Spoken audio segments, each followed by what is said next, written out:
హైదరాబాద్ నుండి USA, UK, Canada ఏ దేశానికైనా fastest international courier service avocai.com. Free pickup, free packing.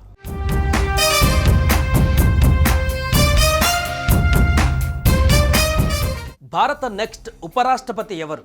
Jagdeep Dhankhar అనూహ్యంగా రాజీనామా చేయడంతో తదుపరి వైస్ ప్రెసిడెంట్ ఎవరనే చర్చ ఇప్పుడు మొదలైంది. ఈ రేసులో చాలా మంది పేర్లు వినిపిస్తున్నాయి. ముఖ్యంగా తెలంగాణ బీజేపీ నేత, రాజ్యసభ సభ్యుడు కె లక్ష్మణ్ పేరు ప్రముఖంగా వినిపిస్తుంది. అసలు లక్ష్మణ్కు ఉపరాష్ట్రపతి పదవి వరిస్తుందా? మోదీ, షా మనసులో ఏముంది?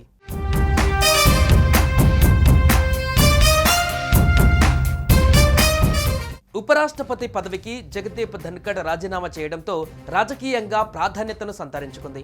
ధన్కడ్ ఆకస్మిక రాజీనామా నేపథ్యంలో వైస్ ప్రెసిడెంట్ పోస్ట్ ఎవరికి ఇస్తారనే చర్చ నడుస్తోంది. తెరపైకి పలువురు కీలక నేతల పేర్లు వచ్చినప్పటికీ కేంద్రంలోని బీజేపీ మాత్రం ఆచితూచి అడుగులు వేస్తోంది. ఇందులో భాగంగానే ఖాళీ అయిన ఉపరాష్ట్రపతి పదవికి బీజేపీకి చెందిన నేతనే ఎన్నుకోనున్నట్లు పార్టీ వర్గాలు వెల్లడించాయి. పార్టీ సిద్ధాంతాలు, భావజాలానికి అనుగుణంగా వ్యవహరించే నేతకు ఉపరాష్ట్రపతి పదవిని అప్పగిస్తుందని సదరు వర్గాలు తెలిపాయి.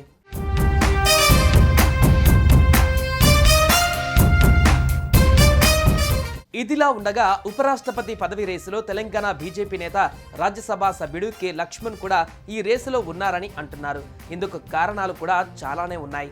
ప్రస్తుతం డాక్టర్ కె లక్ష్మణ్ రాజ్యసభ సభ్యుడిగా కొనసాగుతున్నారు.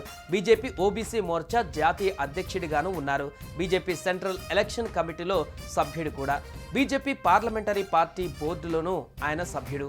జాతీయ ఎన్నికలకు సంబంధించి సెంట్రల్ రిటర్నింగ్ ఆఫీసర్గా కూడా ఉన్నారు. తెలంగాణ రాష్ట్ర బీజేపీ అధ్యక్షుడిగాను ఆయనకు అనుభవం ఉంది. ఇక విద్యార్థి దశలోనే ఏబీవీపీలో కీలక బాధ్యతలు నిర్వర్తించిన లక్ష్మణ్ బీజేపీ తెలంగాణ అధ్యక్షుడిగాను పనిచేశారు. 2 సార్లు ముషీరాబాద్ ఎమ్మెల్యేగా సేవలు అందించారు. ప్రస్తుతం బీజేపీలో అత్యంత కీలకమైన పార్లమెంటరీ బోర్డు సభ్యుడిగా ఉన్నారు.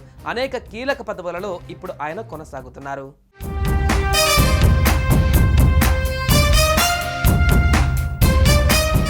ఇంకా చెప్పాలంటే బీజేపీ జాతీయ అధ్యక్షుడి రేసులోనూ లక్ష్మణ్ పేరు వినిపించింది. ఇంతటి క్వాలిటీస్ ఉన్న ఆయనకు ఉపరాష్ట్రపతి పదవి ఇవ్వవచ్చనే చర్చ జరుగుతోంది. ఈ ఎన్నిక ఎలా జరుగుతోంది అనేది కూడా ఒకసారి గమనిస్తే భారతీయుడై ఉండాలి. రాజ్యసభలో సభ్యత్వం ఉన్న వారు ఈ పదవికి పోటీ చేసేందుకు అర్హులు. పోటీ చేసే వారిని 20 మంది ప్రపోజ్ చేయాలి. మరో 20 మంది సెకండ్ చేయాల్సి ఉంటుంది.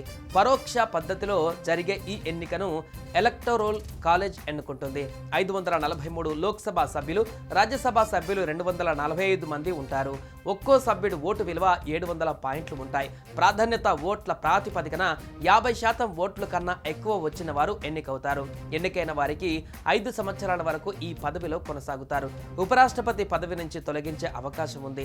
ఎలక్టోరల్ కాలేజీలో రాజ్యసభలో 292 మంది, లోక్సభలో 542 మంది ఉండగా మొత్తం 786 మంది సభ్యులు ఉన్నారు. వీరిలో ఎన్డీఏకు లోక్సభలో 293, రాజ్యసభలో 129, మొత్తం 422 మంది మెజారిటీ సభ్యులు ఉన్నారు.